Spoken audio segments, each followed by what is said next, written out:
आंदोलनं, उपोषण, मोर्चे यामुळे माझा मराठवाडा रेड झोनमध्ये गेलाय। माझ्या मराठवाड्यातील माता माऊलींचं कुंकू पुसलं गेलंय।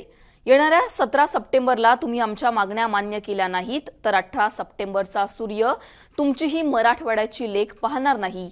मी देहत्याग करेल, त्याला सर्वस्वी सरकार जबाबदार असेल। हे शब्द आहेत मराठा आरक्षणासाठी मराठवाड्यात उपोषणाला बसलेल्या राजश्री उमरे पाटील यांचे। मराठा समाजाच्या आरक्षणासाठी राजश्री उमरे पाटील गेल्या 10 दिवसांपासून संभाजीनगरच्या क्रांती चौकामध्ये उपोषण करतायत। मराठा आरक्षणासाठी जरांगेंचा लढा अजून सुरूच असताना राजश्री पाटलांना उपोषण का करावं लागतंय? त्यांच्या नेमक्या मागण्या कोणत्या आहेत? राजश्री उमरे पाटील नेमक्या कोण आहेत? हे सगळं जाणून घेणार आहोत या व्हिडिओच्या माध्यमातून। नमस्कार, मी पूजा, तुम्ही पाहताय मुंबई तक। अंतरवाली सराटीमध्ये झालेल्या लाठी हल्ल्यानंतर मराठा आरक्षण आंदोलन मोठ्या प्रमाणात पेटलं। मराठा आरक्षणासाठी लढणारं एक निर्भीड व्यक्तिमत्व यानंतर मराठ्यांचा आवाज म्हणून समोर आलं, ते म्हणजेच मनोज जरांगे पाटील। गेल्या 1 वर्षापासून मराठा आरक्षणासाठी सुरू असलेला जरांगेंचा लढा अजूनही संपला नाहीये। मराठा समाजाला आरक्षण मिळालं नाही तर आपले उमेदवार मैदानात उतरवणार असल्याचं खुलं आव्हान जरांगेंनी सरकारला दिलंय। पण अशातच आता आरक्षणाची मागणी करणारा एक नवीन चेहरा समोर आलाय। तो चेहरा म्हणजेच राजश्री उमरे पाटील।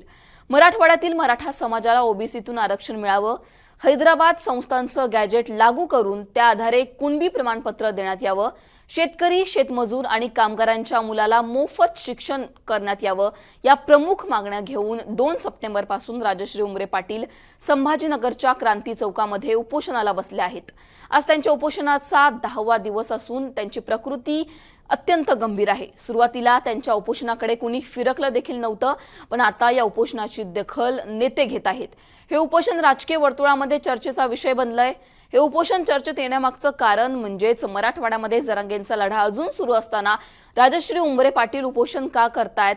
त्यांना उपोषणासाठी हीच वेळ महत्त्वाची का वाटतेय? हे सगळे प्रश्न यानंतर उपस्थित होत आहेत। यावर राजश्री उमरे पाटील यांनी असं म्हटलेलं आहे की मराठवाड्यामध्ये मराठा आरक्षणाचा मुद्दा अत्यंत गंभीर बनत चालला आहे। इतर भागांपेक्षा मराठवाड्याला आरक्षणाची जास्त गरज आहे, त्यामुळे त्यांचा लढा मराठवाड्यापुरता मर्यादित आहे। त्याच्यामुळे मराठवाड्यातील मराठ्यांना आरक्षण मिळावं यासाठी त्या उपोषण करत आहेत। जर आपण बघितलं तर जरांगेंची मागणी ही सुद्धा सुरुवातीला फक्त मराठवाड्यापुरतीच होती, पण त्यानंतर त्यांच्या आंदोलनाची धग ही मोठ्या प्रमाणात वाढली।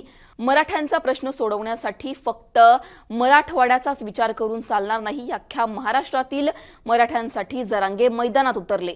आता राजश्री उमरे पाटील मराठ्यांच्या याच लढ्यासाठी मैदानात उतरलेले आहेत। त्या नेमका कोण आहेत यावर सुद्धा एक नजर टाकूयात।